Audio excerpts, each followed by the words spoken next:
આખરે સત્યની જીત થઈ છે. તમે આ માણસ ઉપવાસ પર બેઠા હતા, સમાધાન થયું, શું કહેશો?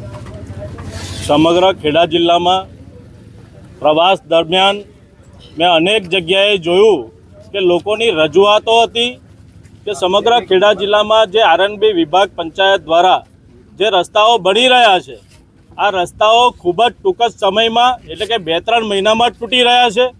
અને હું પ્રવાસ દરમિયાન જ્યાં જાઉં ત્યાં હું જોઉં છું રૂબરૂ કે જે સીસી રોડના કામ જિલ્લા પંચાયત દ્વારા થઈ રહ્યા છે એ તમામ જગ્યાએ તેના સાઇલ શોલ્ડરિંગ કરવામાં આવતા નથી. એની આજુબાજુ જે એસ્ટિમેટ મુજબની આઇટમ છે એ પણ કરવામાં આવતી નથી. તમામ જગ્યાએ આ ભ્રષ્ટાચાર ફૂલો ફાલ્યો છે. અને એટલા માટે જ મારા વતન કણજરીમાં ગઈકાલથી હું આ આમરણ ઉપવાસ પર બેઠો હતો.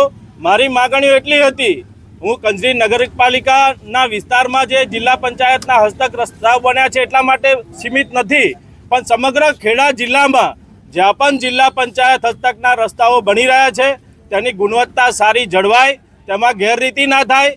અને કંજરીમાં પણ જે રસ્તાઓ હાલ જે માગણીઓ હમણાં અમને લેખિત બાંહેધરી આપીને સ્વીકારી છે એ મુજબ હું આશા રાખું ફરી અમારે આવી કોઈ જરૂર ના પડે.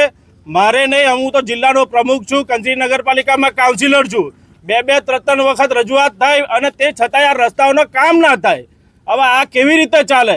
સામાન્ય માણસ પોતાનું કામ કેવી રીતે કરાવી શકે? એટલા માટે જ આજે આ ગાંધી ચિંતા માર્ગે ઉપવાસ આંદોલનની શરૂઆત કરી હતી. અને આ જો હવે આગળથી જિલ્લા પંચાયત દ્વારા અનેક રસ્તાઓની જે જિલ્લામાં ફરિયાદો છે એનો નિકાલ નહીં કરવામાં આવે તો આવી રીતે તમામ જગ્યાએ આ ઉપવાસ આંદોલનની શરૂઆત હું કરીશ. શું સમાધાન થયું છે? આજે સમાધાનમાં એમને લેખિત બાંહેધરી આપી છે કે જે 12 રસ્તાઓ હતા, આ 12 રસ્તાઓમાં તમામ જગ્યાએ જ્યાં જ્યાં સાઇલ શોલ્ડરિંગ કરવામાં નથી આવ્યું એનું સાઇલ શોલ્ડરિંગ થશે. જે રસ્તાઓ ડામરના છે એ તૂટ્યા છે એનું પેચવર્ક કરવામાં આવશે.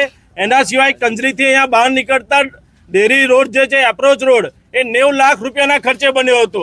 આ એપ્રોચ રોડ 2 મહિનામાં જ એનું ઉપરનું સરફેસ આખું તૂટી ગયું હતું. એ એજન્સી એટલી ગેરજવાબદાર હતી કે એને એપ્રોચ રોડ જે સરફેસ તૂટ્યું હતું એની પર ડાયમંડનું લેયર ચડાવ્યું હતું, આજુબાજુ સાઇલ શોલ્ડરિંગ નહોતું કર્યું.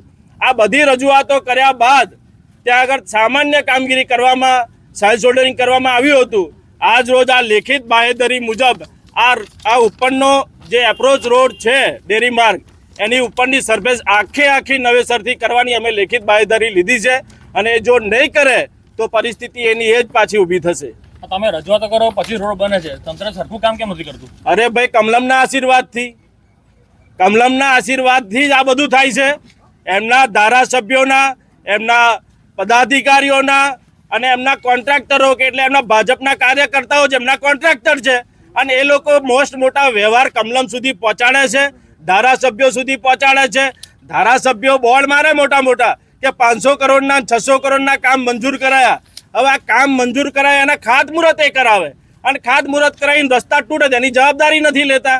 એટલે તમે સામાન્ય જનતાને ખબર છે કે શા કારણથી આ ધારાસભ્યો નથી બોલી શકતા, તેમના પદાધિકારીઓ નથી બોલી શકતા, કારણ કે ચોકીદાર ખુદ ચોર છે.